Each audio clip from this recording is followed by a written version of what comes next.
Hi there, friends. Thanks for joining us for another informative half-hour journey through the pages of Jamaica Magazine.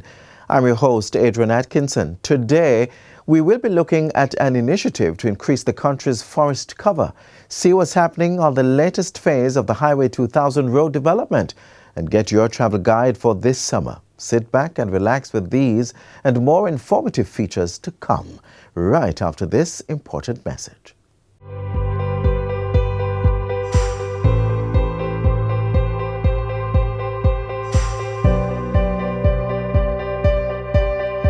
Jamaica's COVID-19 vaccination plan is still in effect. Persons with appointments to receive a vaccine will be allowed to do so during curfew hours. Persons will be required to present evidence of the appointment. And how it will work is you will show the text message that you would have received or your email to the police. If you wish to make an appointment, please do so online by visiting moh.gov.jm or by calling 888-663-5683. Vaccination sites will open until 4 p.m. daily. Vaccination still a keep. Go get your jab today. The government is partnering with public and private entities as well as individuals across the country to plant 3 million trees in 3 years. This is an initiative geared at increasing the country's forest cover to mitigate the negative effects of climate change. Come, follow us to learn more about that and how we can help. Climate change is real. We must address it in order to secure our future. Our children are depending on us. And so the government has launched an initiative which will see a tree being planted for every Jamaican on the island. These 3 million trees will be planted over a 3-year period across the length and breadth of Jamaica land we love.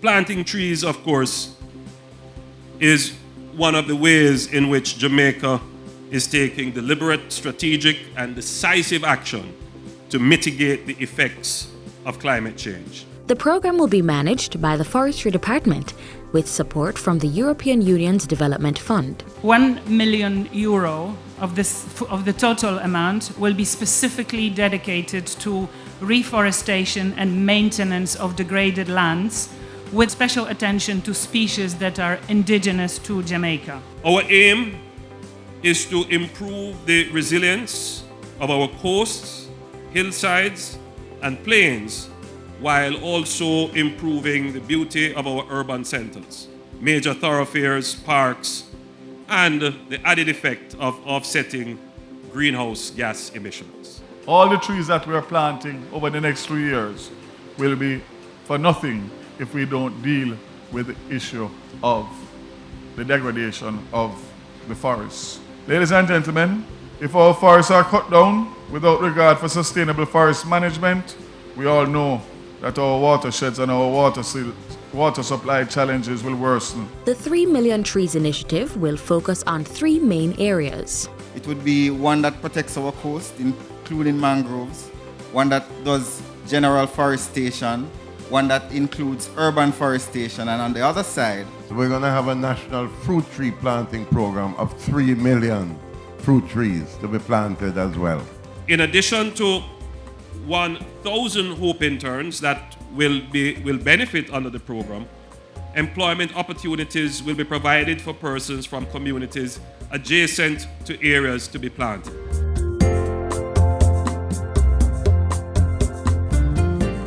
2 million timber seedlings will be planted on over 3,000 hectares of land managed by the Forestry Department. The department will distribute the remaining plants, a mixture of timber and ornamentals, to the public. We want to get more of the private sector adopting hillsides. These are lands that we manage, that we want to just take charge and be responsible for the maintenance of all of that.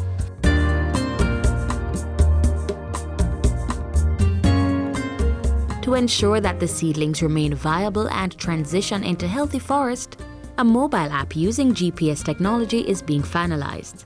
This private-public sector partnership will see the monitoring and tracking of the plant's progress. Because it's nice that we plant the trees today, we take a lot of pictures and everything.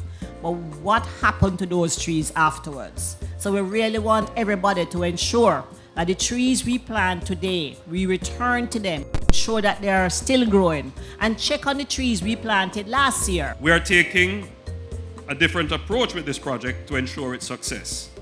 Over the next 3 years, we will be rolling out different aspects of the initiative through public education campaigns focused on the preservation of the environment. The challenge has been thrown out. Will you answer the call? Will you dedicate a portion of your land for planting trees? Will you adopt a hillside to stop landslides? Will you ensure that the trees you've planted are nurtured? We can do it. We should do it. We must do it. It is hope that this action will ignite in every single Jamaican the understanding, the will and the commitment to play their part in securing Jamaica's environment and making Jamaica the place of choice to live, work, raise families, do business, and retire in paradise.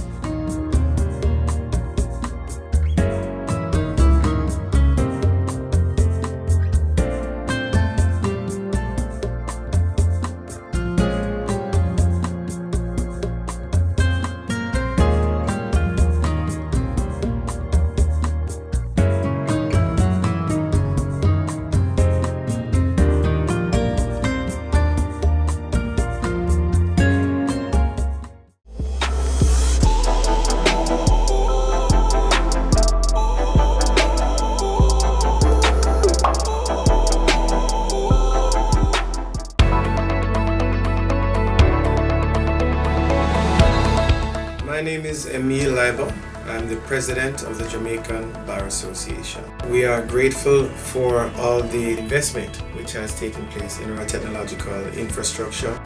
In order to fully appreciate the benefits of the technological improvements, I think one has to have an appreciation of how things were before.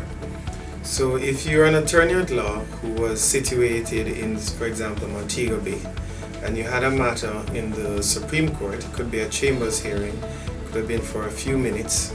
You would drive from Montego Bay, come to Kingston, sit in the judge's chambers for perhaps 15 minutes, half an hour, and then drive back to Montego Bay.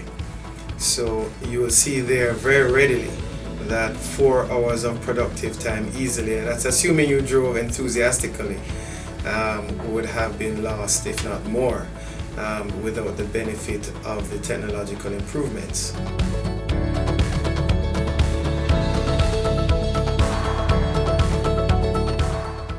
So we now truly have a system of justice which is accessible to practitioners throughout Jamaica as well as the individual litigants.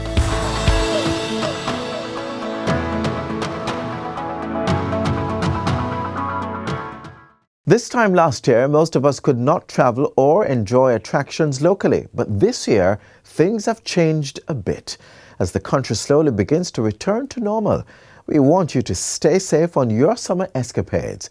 If you do intend to travel abroad or across the island, let's take a look at the COVID-19 protocols you should be aware of.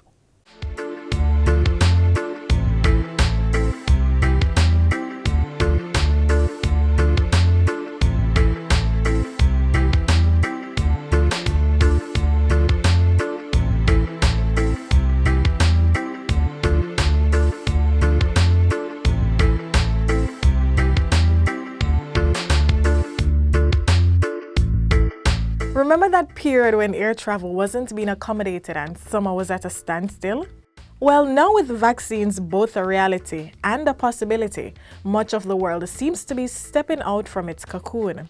By all indications, summer 2021 is signaling a new chapter in pandemic living, even for us here in Jamaica. Some of us are fully vaccinated and a number of destinations across the world have relaxed travel guidelines. So it does sound like more world traveling will be happening this summer. But as you pack your sunscreen and repellent, don't forget your sanitizer and our 2021 summer travel guidelines.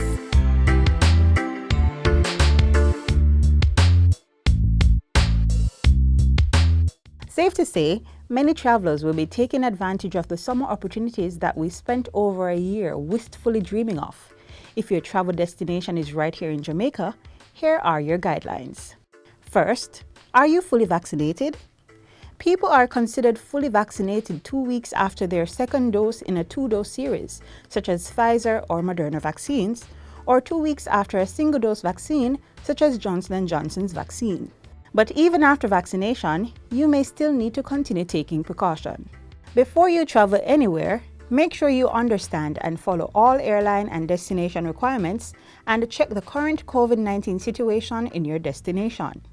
Those coming from outside the island, whether you're a citizen or visitor, you are required to have a negative COVID-19 test result received no more than 3 days before travel. You're also still required to complete your travel authorization form on the Jam COVID website at least 2 days before flying. After arriving in Jamaica for fully vaccinated people, your quarantine period remains at 8 days. You will have to self-monitor for COVID-19 symptoms and get tested if you develop any. For fully vaccinated persons, they now have the option as of July 1 of taking an approved PCR test, and upon presentation of negative results, they can be released from the quarantine order. And for unvaccinated people, you're required to quarantine for 14 days, even if you test negative. Avoid being around people who are at increased risk for severe illness, whether you get tested or not. So we are not lifting the quarantine rule of 14 days for persons who are not vaccinated. If you travel to Jamaica and you are not fully vaccinated, you must quarantine for 14 days.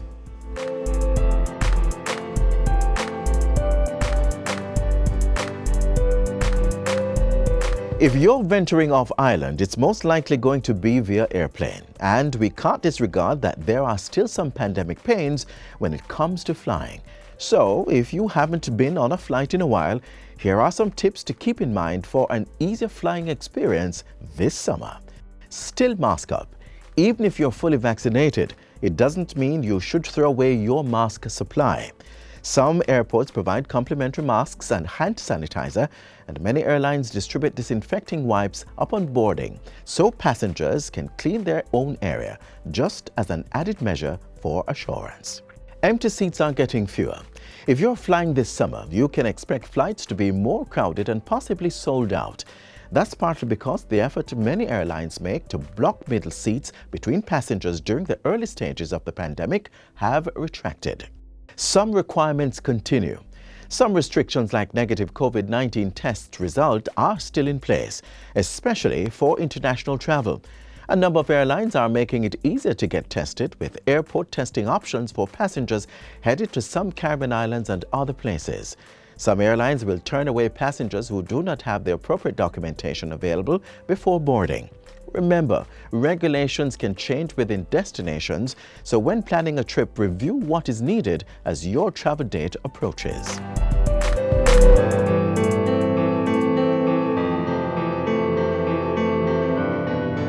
What to pack? Even as more countries relax mask guidelines, generally speaking, still pack your face mask and shields, and never forget your hand sanitizers. If you're going offshore, learn about the destination's entertainment or cultural attractions accessible to visitors and any rules in place. Here in Jamaica, you'll be allowed to visit places like the theaters, cinemas, and regulated hotels. For those most excited to dip their toes in the sand and soak up the sun, Jamaican beaches, rivers, water parks, attractions, and zoos are opening up, but observe the daily timestamps. As many parts of the world remain in the pains of the pandemic and Jamaica proceeds with caution this summer, travel can bring a great deal of uncertainty, but paradoxically too, much delight.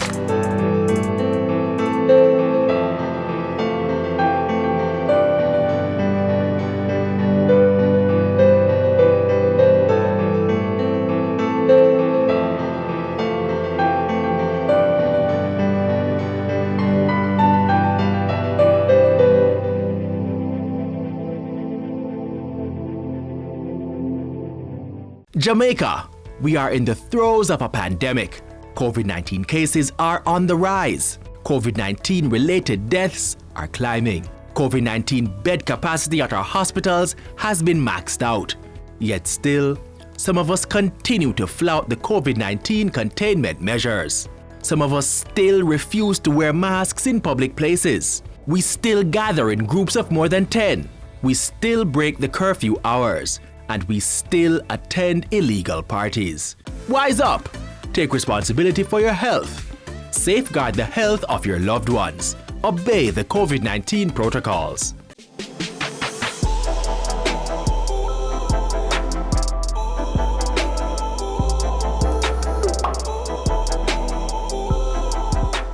Right across the length and breadth of Jamaica, a world-class modern highway continues to unfold, making commute safer, faster and more cost-effective. The latest leg of the Highway 2000 road corridor is currently being constructed from Maypen, Clarendon to Williamsfield in Manchester. Here's more.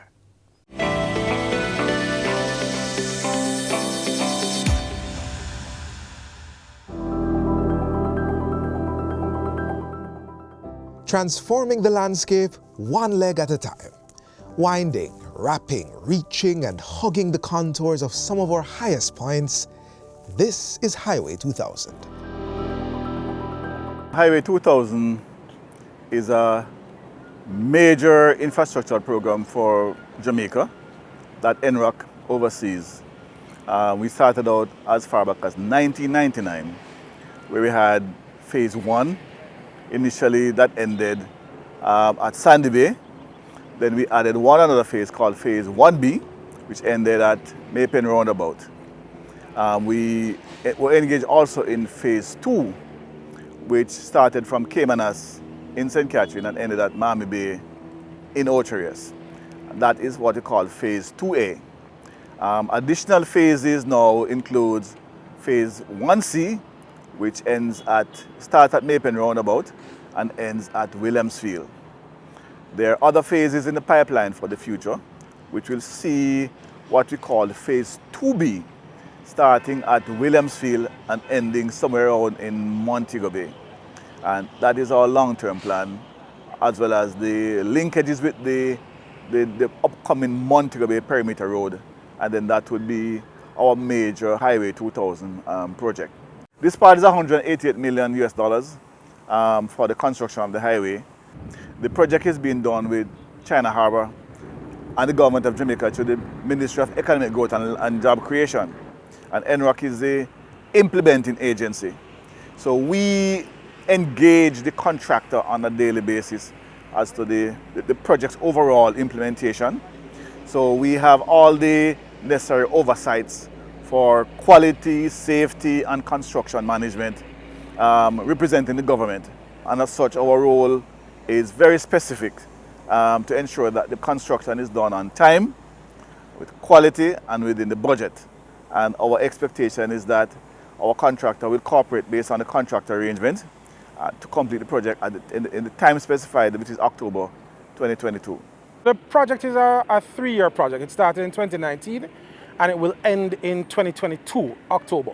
Currently, we're about 22% complete. We measure our completion by the amount of money expended, not by the amount of time that's elapsed. However, we've only paid the contractor about 20-something% worth of the monies. Now, most of the work he's done so far is moving fill. So we haven't gotten to the high value items, for instance. Now we're doing the bridges and so forth. There's a lot of concrete work. And so therefore, the value of the works are going to go up significantly. The Rio Mina is one of the largest rivers in Jamaica, and it is very flood prone. So in fact, the bridge that we're building is actually the longest 4-lane bridge in Jamaica. It will be about 150 meters long. And so this is just a start of construction. So what you can see over my shoulder is the work being done to install piles. So the bridge is actually on 5 piers, which are made out of pile structure, which is a circular concrete structure which goes down about 30 meters into the ground. And the piles will bring the bridge to the height of the old bridge. And in fact, the new bridge is actually much wider than the old bridge. So we expect that the new bridge will actually facilitate water flowing through. So the conditions that we had in about, when it was 1981, 86, when the approaches to the bridge was washed away, the approaches to the old bridge was washed away. We shouldn't have that conditions here because this new bridge will be wider than the old bridge.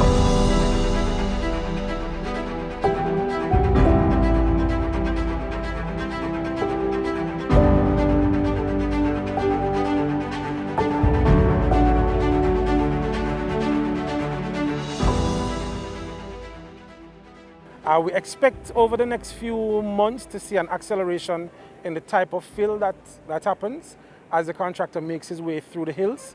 We've pretty much established the embankment coming all the way from the start of project right here all the way up to the foothills of Manchester at St. Toulouse. As you drive through the project, you'll notice that we've put a significant amount of fill on the ground or embankment where we're starting to actually get the levels for the actual road to be built. So currently that's what we're working on. We're working on drainage structures. You'll see culverts, what we call, underpasses in the first instance. You'll see culverts, corrugated steel pipes, HDPE, so plastic pipes going in to convey water from the north to the south of the highway. Safety is paramount for any construction projects. And for safety, the contractor has first strike, where all workers, all operatives on the site adhere to safety requirements. You'll see signs about safety rules and guidelines. For this project, you'll see guidelines both in Chinese and in English. Workers need to have what we call the PPEs, personal protective equipment. You have your helmet, you have your high visibility vest, and you have your hard boot. So that once you're on the site, you can avoid accidents because things do happen. On the environmental side, the project before you commence have to get an environmental permit. And that has a number of stipulations. We have several conditions which speaks to management of the environmental issues. We do noise and air quality monitoring along the highway construction.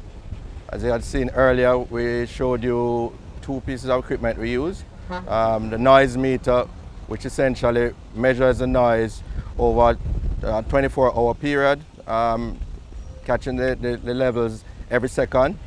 And based on that, then we look at the averages and compare it with the NEPA standard.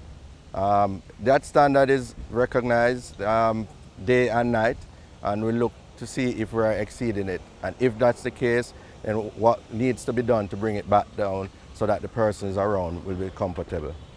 In terms of the dust, the particulate sampler, which we had also shown, dust comes in at the top on a little mushroom looking thing that was on top of it, gets in on pre-weighed filters, and then that filter is taken back to the lab and weighed. The 24-hour reading is what we use to compare with the standard. The standard is 150 micrograms per cubic meter for 24 hour, which is the level. And we compare that with what's happening along the highway construction to see if there's any activity and if there's any elevation with the dust. If that's the case, then we'll recommend in terms of increased wetting and other mitigative actions. But as you move beyond the Milk River, we are in very hilly terrain with limestone. So in order to excavate the rock, blasting is invariably required. For blasting to take place, the contractor has the responsibility of obtaining a license from the Department of Mines and Geology in order to undertake blasting activity. In Jamaica, a blast on this highway has a limit of what we call 25 ground acceleration motion, 25 millimeters per second, which is the limit. Which if you exceed that, then the blast is not safe, and you can have damages to structures. Quality control is a very important aspect for us on the highway. We have a very, very rigid quality assurance process.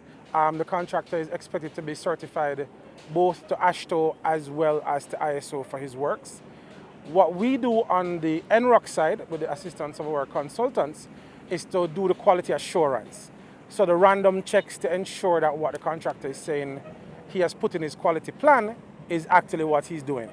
So as part of CHEC's quality management system, it is imperative that we test the compaction for each layer of fill that is applied. We are testing at approximately 3,000 square meters, right? And we do our testing randomly. So what he did was, our technician, he bored the hole and then put the nuclear gauge inside it and the machine will demonstrate the percentage compaction.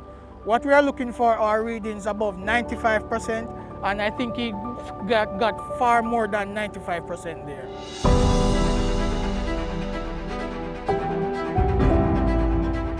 The communities are very integral in the project implementation because the highway goes through all these communities and we're impacting them. One of the things that has happened in the poorest resort areas is that some areas have no potable water, and as such we partner with the community, the local representatives, the contractor China Harbour to provide what we call black tanks. Right, so that, and they're communal tanks. So these are placed along the roadside in the community, and water is provided from the contractor side every other week or twice a month. So that persons who don't have access to running potable water can come and access water from these tanks. The primary thing that we'll see persons benefiting from is a travel time of approximately 40 minutes from Kingston to Mandeville. So I think that perhaps is maybe the most important thing that persons will see. We expect at the same time for the development to open up new developments, new areas, housing, business, etc. The National Road Operating and Constructing Company, NROC, along with key stakeholders, are working tirelessly to unlock opportunities and create possibilities for government, businesses, families, people. You, me, us.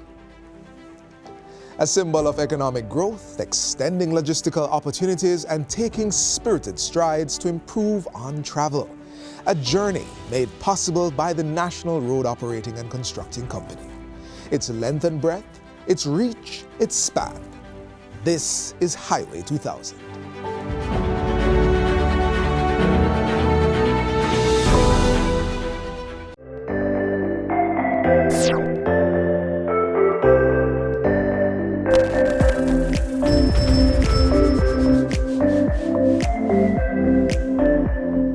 It's absolutely critical that we receive the vaccines. You will see hospitalizations and indeed deaths likely come down.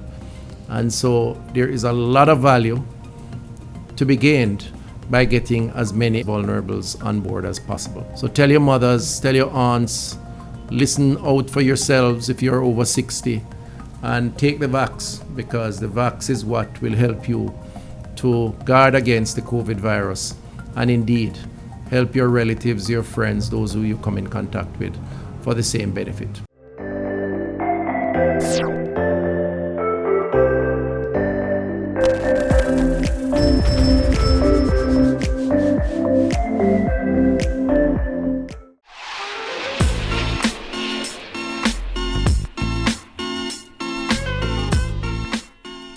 This is where we end another wonderful journey through the pages of Jamaica Magazine.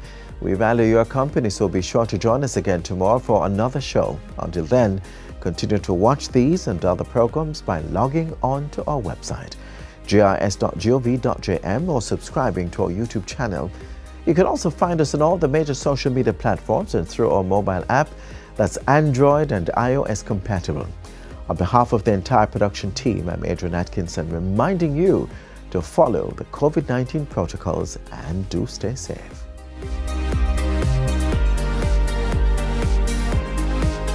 This has been a production of the Jamaica Information Service, the voice of Jamaica.